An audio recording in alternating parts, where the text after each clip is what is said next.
It's just Rhonda. Welcome to my channel.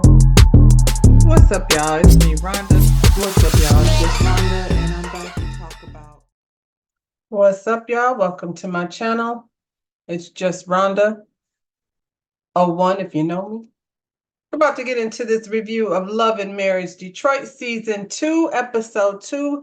First, like the video, subscribe to my channel, and let's discuss what was going on down to this dinner table at, what's his name, Bravo's anniversary party. The Dovines come in, the energy immediately shifts. Christina and Brandon sitting there looking all tight. Bravo was like, so we know each other? Like, because they were acting very weird, very like, hello, hi, awkward silence. So yeah, they made it really weird, straight out the gate. Then Miss Kimberly gets straight to it. So apparently, some years back, Christina said that this Kimberly lady likes mediocre things. And Kimberly felt disrespected. I guess in front of her friends, they was laughing at this lady, you and this guy over here are made for each other because you like mediocre things. And I feel like Kimberly felt disrespected. Nobody wants to feel like their friend or somebody that they think of as a friend is laughing at them with some other people. And I think that's what Kimberly was getting from the situation. I think Christina's trying to just make it about the phone, but I feel like she knows that it's coming from a deeper place than that. But she's on some, you're mad at me because they were laughing about your Android phone. And I feel like it's hard to be seeing things from both sides, but I do kind of see things from both sides, even though I wasn't there. Like, that's an ongoing thing. The Android phone people and the iPhone people are always talking smack, but for whatever reason, Kimberly took it like all very personally and as disrespect. Now, it might have been just people kikiing and laughing, because I don't feel like, that conversation, the iPhone, Android conversation is really one that anybody takes seriously. Both of them jokers cost too damn much money, and they both, have their positives and their negatives. Anyway, it seemed like whatever it was has to be far deeper than that. And I feel like it has to be more about the disrespect. Now, Miss Kimberly is a lot, and I feel like she has a reputation of being a lot wherever she goes because, honey, she brought that fight straight to the party at the dinner table. And that's not demure, that's not cutesy, and it's not mindful, child. Christina was talking and with her hands and the whole nine and trying to defend the whole iPhone conversation. And then Kimberly said, put your hand down. And I'm like, wait a second. Relax, Kimberly. You can't really talk to people like that. That's not going to make me put my hand down. And it wasn't like hand in her face type situation. She was talking with her hands, much like Kim was before she, it was a lot of back and forth. The people said it was like a tennis match. And Bravo and his wife were like, let's just buy everybody an iPhone so they'll shut the shit up. So I feel like the people at the table, Miss Kimberly, they all thought you were being a little bit ridiculous. She was. Y'all, this Sonic Slushy is Life 44. Strawberry. It got so many strawberries in it. Anyway, I'm curious as to what this friendship was about. Like, was it a friendship or was it a competition? Because they do all the same things. Like, they're very competitive with one another. Like, I used to sing, this one likes to sing. I'm what do you call it? Influencer. And Kimberly seems to think she had a hand in, getting this lady a leg up as an influencer. What else? A public speaker and all these things. They seem to be on the same path, maybe getting in each other's way. And we see how this whole thing worked out with Christina and Colby. It became competitive, at least on one side. And Colby, by the way, is eating this whole thing up. She's like, I mean, what? Christina is out here being a bad friend. Yeah, I firsthand know how that is because, anyway. Yeah, she was enjoying the whole thing.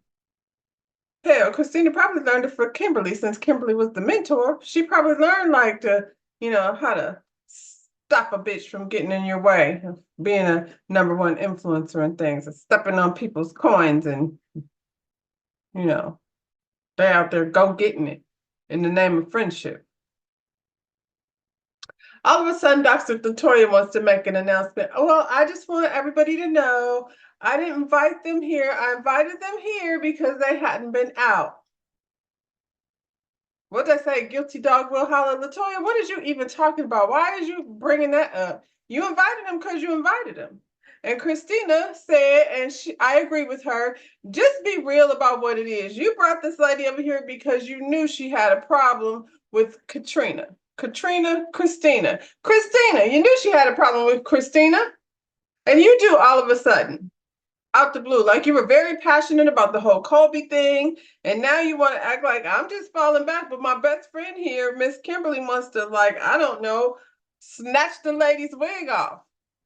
It's not that serious. Not when somebody asked you what happened and you bring up an iPhone Android argument. Come on, Kimberly. What's the real tea? Why you don't like this lady? And then flashbacks, Dr. Latoya ain't making you look too good. You was over there, I don't like drama. I don't like the fakeness. And we was like, why she say fake? What is that about? It's starting to become clearer. Maybe the fakeness has more to do with your friend, Mr. Kimberly, Dr. Latoya. Miss Kimberly come with a whole lot. And although I don't necessarily agree with Christina on some of the things that she has going on, I think this thing right here, this pile up on Christina is not cute at all. And then the only person that she has to, at that table, to turn to is Brandon, who's also her op. So Brandon meets Russell at the gym, and it's obvious that Brandon does not go to the gym. That's not somewhere where he frequents. Or the barbershop. I don't know who his barber is, but I hate his haircut so much. So Brandon and Russell are sitting up there gossiping about the dinner party that was Bravo's anniversary party. And Brandon says that he feels like Dr. Latoya set that whole thing up because she knows that Latoya and Christina don't get along with each other. So Russell's kind of like, what? He's such a doofus, this Russell. What? He just doesn't understand or recognize anything that's going on, which I don't know why he would recognize that anyway. It was just a little messy, and it was a little like, Brandon over here gossiping, and they say women be doing all the gossiping. Brandon tells Russell that him and Christina are separated, and this brings Russell to tears because, matrimony and marriage and all of that. And, I feel like as a friend, and I guess Brandon and Russell are cool. It's Christina and Colby that don't really get along. But I guess as a friend, you would cry, or not necessarily cry. As a friend, I feel like you would, you could probably get emotional and, hurt for your friend to know that he's going through this. But I feel like Brandon's much happier separated from Christina. He's wearing that sappy, sad face that he always wears. He says him and Christina are professionals at playing house, and that's why nobody knows that they're going through these things. I think everybody knows. I think everybody can see that y'all don't really like each other that much. Brandon gives this whole, I'm a tough being a man, and it's tough being a Black man and an entrepreneur. And, I don't know what that has to do with anything. He says he comes home and he feels like he's not equipped. And I don't know what that means because, if y'all be pretending that marriage, y'all be pretending all the other things too, I'm sure. Because at one point, he was, the breadwinner of the family, taking care of everything. And now he's not equipped. You good, just don't walk in front of the camera. Outside, put shorts on. Huh? That thing inside to put shorts on. Before you walked out the bathroom? I didn't see you. I'm just saying. I saw me come out the bathroom. Did you? I'll decide whether I need to edit that out or not, depending on how blurry it is. You see it big.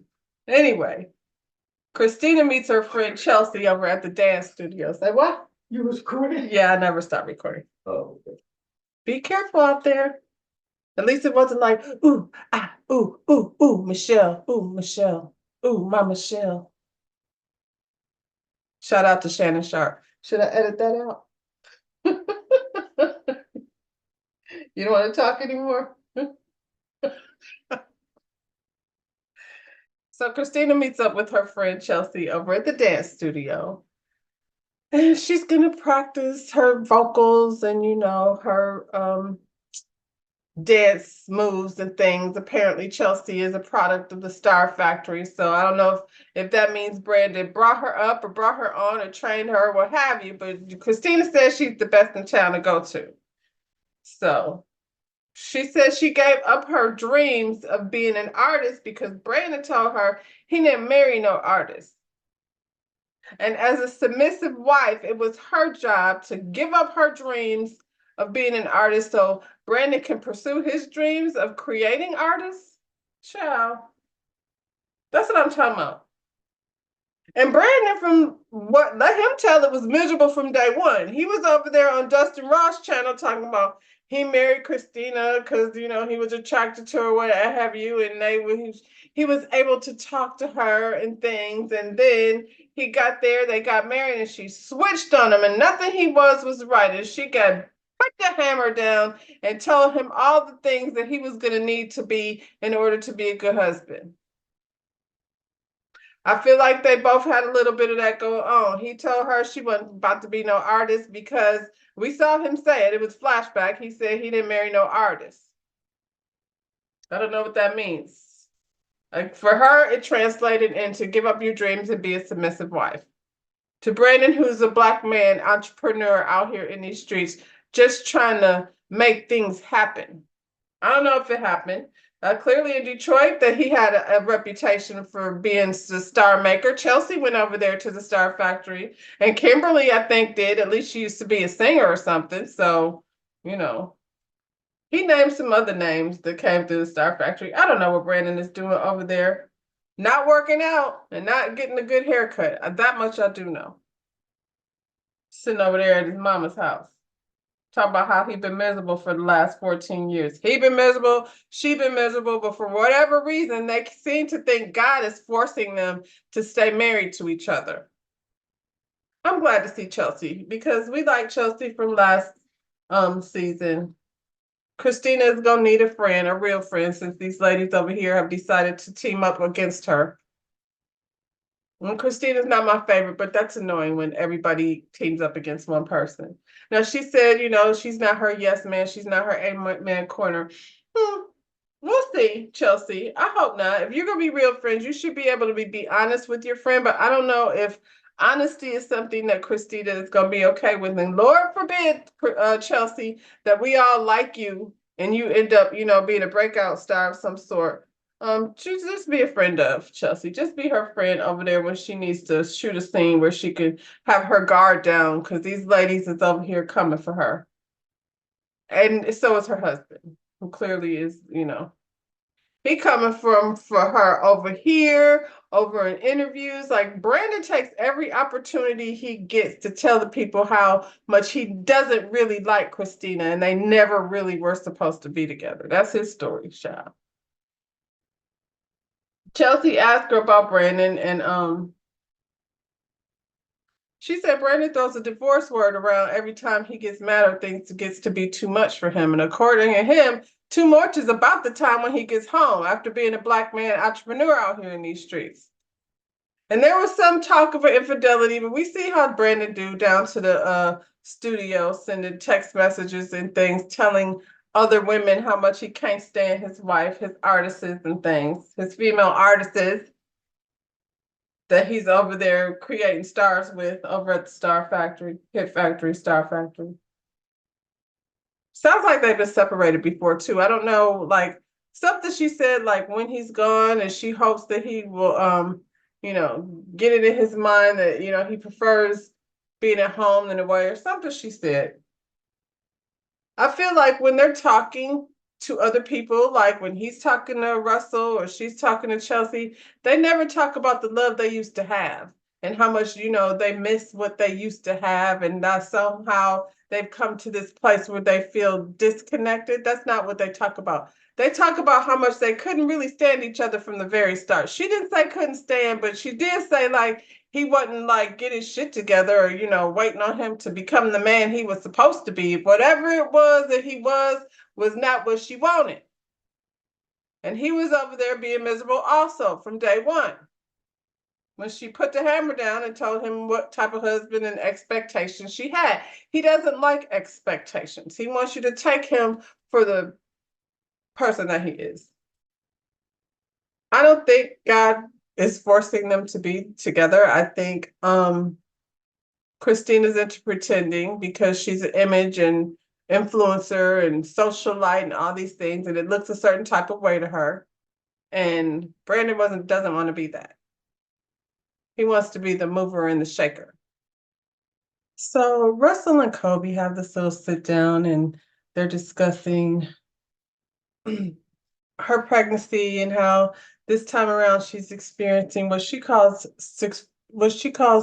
extreme pelvic pain. And I'm like, Russell, is Russell this slow? Like, was he there for any of the last pregnancy? Because he's acting like he's never heard any of these things before. And Kobe said her doctor said it's to be expected that you should be having more pelvic pain because it's a second pregnancy. And I'm like, maybe, but not when you're using words like extreme, Kobe. But I don't feel like Kobe is enjoying anything about this pregnancy. I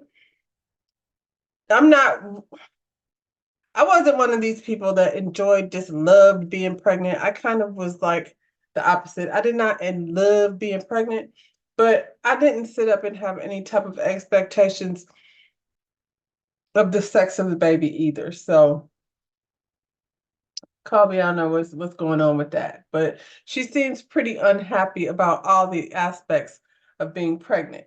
They discussed Bravo's dinner. You know, Russell says he's so tired because he was working and he left his class, his Bible study class or whatever class he was in, because, you know, Russell be out doing things, anything other than being home with his miserable pregnant wife. But they discussed Bravo's dinner and he said he walked into that dinner and it was like already, well, he said he walked into that dinner and it was already World War II going on. And yeah, the lady, Miss Kimberly, was going off on Christina. We, you know, talked about that. Kobe, like I told you, was reveling in it because she's like, oh, you know, it's Christina out in these streets being a bad friend, but she thought better than to say it because, of course, you know, that would have escalated things, Kobe. So yeah, keep your mouth shut when it comes to that. So Anthony and Brandon agree to meet up. Anthony is in the middle of having a man movement meeting. He's introducing Mr. Marcel Dovine. Ooh, child. He's introducing Marcel Dovine to the man meeting organization. I'm glad, Anthony, after that fiasco that was a man meeting march, he had 6 niggas walk around the neighborhood. You know, he still hasn't given up on the youth. He's introducing new people to come inspire the young people. So that's a good thing. You know, you can't let a one little failure bring you down. You know what I'm saying? Like better planning next time, on to bigger things. And so it seems like he's working on that. So when Brandon arrives, meeting is adjourned. Brandon wasn't invited. And Brandon is in his feelings like, oh, you invite me to this meeting. And I'm like, Brandon, you don't want to go to that meeting. You don't believe in Anthony and his movement. You're just mad that you didn't get invited because you like to be invited to things, even to just so you can say, I'm not going to his silly little man movement meeting. That's why he didn't invite you. He invited the ops, Marcel Dobine, who's in mortgages and things industry. He's in the mortgage industry, so he might have something, and he's a motivational speaker, so he might have something to offer to the youth. Brandon, you just be miserable. Let you down to the Star Factory with your artists, but I don't know, child. The artists is be getting nice shine on TikTok, so I don't know how much, you know, they need over there. Anyway, your wife is over there getting her talent worked on, and she's not at the Star Factory because you refused to build her talent and skills, and so she had to go somewhere else to, you know, get trained in things for the public. Anyway, Brandon and Anthony discussed the status of their relationship, and Brandon and Anthony's relationship seems to be just as much of a disaster as Brandon and Christina's relationship. Excuse me.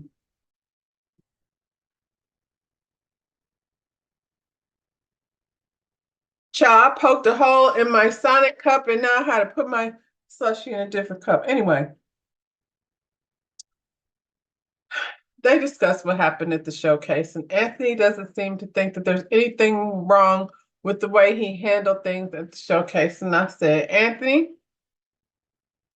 you know you did that boy wrong when it came to the showcase. And I don't know. The people know who he is down at the Star Factory. Kimberly do. And that's y'all's good friend. You try to cut that man out. You was trying to over there sunning him and things. And Brandon, I mean, based on what we saw, it don't seem like you really needed more than those 3 acts that you had. The girl was, just saying. Now the whole Lyrique thing, Anthony, that was messy too. You knew what it was. Quit playing. You and Dr. Latoya be playing the same games. That's why y'all are made for each other. Not like the mediocrity that is your friend Kimberly and her husband Marcel. Now that's what this lady over here said, Christina. I didn't say that. She's the one that said those people were mediocre.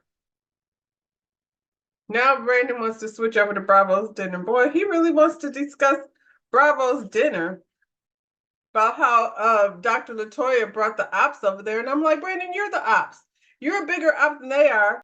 You've gone around telling anybody that will listen about how miserable you are with Christina. You told your mama you didn't want that lady except for just to get her in the sack. You told Russell over here, had him in tears, that this lady ain't never really been it for you. You said the same thing to Dustin Ross in an interview that was just last week. That means you and Christina are not in any better place now than you were back when you filmed this. Doesn't really seem like you're together. Like you're saying it very cleverly as if to keep us, the public, out, you don't want to spoil it before you get to the finale of things. However, we figured it out, Brett. You don't like that lady. You're her ops. You want to act like you care one way or the other what Dr. Latoya did over here to bring Kimberly, who doesn't like your wife. I mean, you don't like your wife, Brendan. I don't know what the hell Anthony was talking about, but they come to some sort of understanding. So I don't need to understand. I think at least Brandon understood to some extent, and they working on mending their relationship. I don't know if I'm pretty sure I've absolutely never sat down with somebody and discussed the status of a relationship that was a friendship. We friends or we not friends? We don't have to discuss things like that. Like if you did me wrong and you're my friend, you're not gonna be sitting around pretending like you didn't, and you know you did. After this understanding that they come to, I believe Brandon put Anthony and his friendship to the test. So he shared with Anthony that he and Christina are no longer even living under the same roof. And Anthony offered up what seemed to be genuine concern and empathy with the young Brandon. But Brandon told Anthony, look, I'm gonna need you to not tell your wife Latoya none of this, because I don't need her telling Kimberly, and then she goes and rubs it in my wife's face when we know that they're not in a good place. We'll see. That's a big ask. Don't tell your wife. We'll see if I'm gonna tell my wife or not. But if you do tell your wife and she runs her mouth, I guess then Brandon will see, that's why I can't trust you. So Anthony, are you gonna be able to keep your mouth shut? Over at Anthony and Dr. Latoya's house, Anthony's at the home chilling, and Latoya comes in tired. She's tired of managing people at work. She's tired of managing people at home. She's upset that Anthony didn't actually cook dinner rather than bring by dinner. And I'm like, girl, shut up. He fed the kids. Whether they got home cooked meals or what have you, he did not neglect his children. He did feed them. So if you talk about managing things, seems like you micromanaging and creating these types of issues on your own, Dr. Latoya. Anthony brings up Bravo's dinner because, I mean, obviously, if one of the couples in the friend groups, pipes up and sets it off at the dinner table, then I guess that's going to be conversation around the house for a few times. I just think it's funny how they be acting like all these days later, they've never discussed it when they know they discussed it in the car on the way home from dinner. Anthony brings up, the tension that was going on between Kimberly and Christina, and Dr. Latoya tried to act like, child, I didn't know nothing about that. I mean, I didn't know it must be something much deeper than the Android phone situation. And we all agree with that. We think, that can't just be it. We also agree that Latoya, you knew exactly what you were doing when you brought them people over to that dinner party. You got one bad for Christina, and I don't know, didn't understand why. Y'all never even really had a falling out. It just kind of doesn't make sense. She says she don't care if Kimberly and Christina make up or don't make up. If they're friends, it don't matter to her. She don't have nothing to say to Christina. She don't feel like she need to have no types of conversations with her. And Anthony is like, well, I mean, do you think it's fair though that Brandon and Christina feel like outsiders within the group? That's not fair. He asked her if she talked to Christina. She's like, for what? I ain't got nothing to talk to her about. So, and he was like, well, maybe I'll talk to her. She's like, for what? What you about to talk to her about? She's very much not Team Christina. That's for dang sure. And I don't know why Anthony feels like he needs to talk to her either. I'm over here with Latoya on this one. Anthony, for what? Here you go, entering yourself into women's business. That they always be on these shows talking about the men getting involved in women's business. And this is absolutely a man getting involved in women's business. It ain't even got nothing to do with Latoya. Latoya says she ain't got no words for Christina. You should be out. Kimberly, I seems like Kimberly has plenty of words for Christina. She can handle them on her own. You and Christina ain't even cool. You and Brandon are barely cool. I don't know why you feel like you should be the person that has these conversations with people. Anthony said, well, Brandon and Christina are going through a rough time. These are the things you do, Anthony. I mean, you didn't actually tell the business, but you leading into, whatever it is that Brandon had asked you not to bring up to your wife, which I think is a big ask, Brandon. But, we testing Anthony's friendship over here, seeing if he's a true fan that you can trust. So he didn't spill all the beans, but I feel like this is what Anthony does. Drops a little breadcrumbs to watch how the shit plays out and be like, you the one said something. We see how Anthony get down. He's messy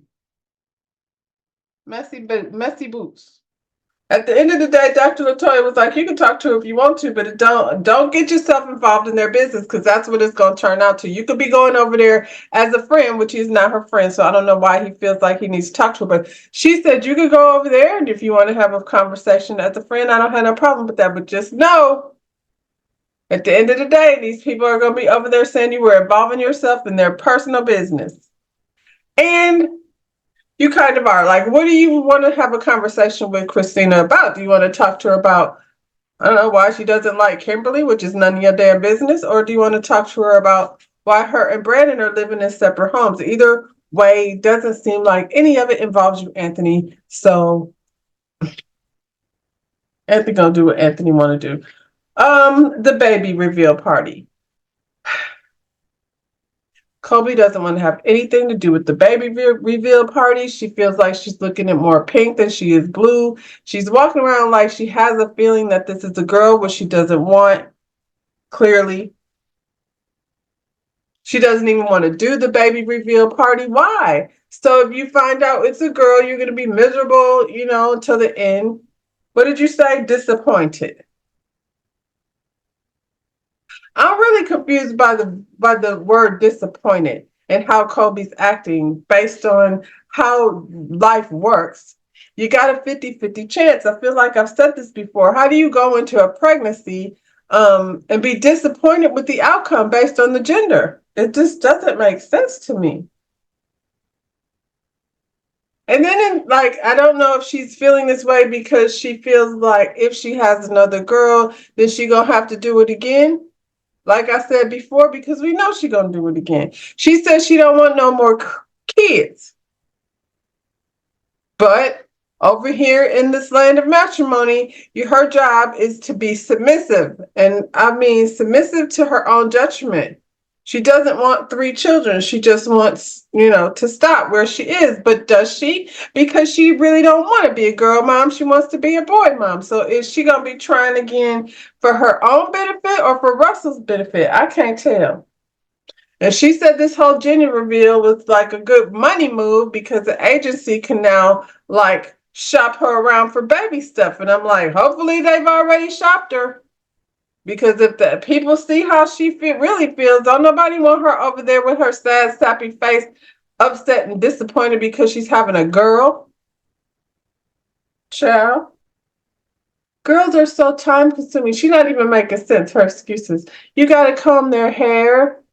You got to comb all kids' hair. Boys got to get their hair combed, brushed, whatever. Maybe it's not to the same extent as girls, but they got hair. The boys be getting braids, and you got to take them to get haircuts and things. Like, boys' hair is also maintenance. And then she started talking about Russell having the freedom to come and go as he pleases, and she just doesn't have that luxury. And I'm like, well, that's with either baby, like either sex. Either sex, you're going to be tied down being mom, handling mom things. And Russell is going to be able to come and go as he pleases. We find out it's a girl child. She did everything she could to fight back tears. It was really upsetting to me because I'm like, why are you even having kids then? Oh, my fault because she has to be submissive. It's the law of matrimony. And then this clown over here, he's slow. I'm sorry. Y'all be so caught up in the muscles. The muscles don't mean a thing, just like the ring don't, because what is he talking about? They can try again in 6 months. You doofus. Nobody want to be pregnant 6 months after they deliver a baby. It takes longer than that for your body to get back to normal. Russell, do you go to any of the doctor's appointments or do you miss all of them? Because, it's not man part of the situation. And he somehow thinks that because he's the breadwinner of the family, that means she should be knocked up every 6 months? You better sit your big lunkhead down somewhere, child. That's where it ended. Next week, I guess we're going to get this conversation bit with Christina. You know I'm bad with names now. I don't feel bad about that. Christina. We're finally going to get this conversation between Christina and Brandon's mother, I suppose. They dragging it, teasing us and things with it. I want to hear the front part of that conversation and how we got to just go live your life. As she should. Because, this girl is over here giving up dreams and things for, sad, blaggy, saggy, sorry, sad Brandon. What else? LaToya also can relate to Colby because she was devastated and depressed when she found out the sex of her baby. That she's only got boys over there. I mean, I guess, child. I can't relate because I didn't feel that way. Raising children is raising children.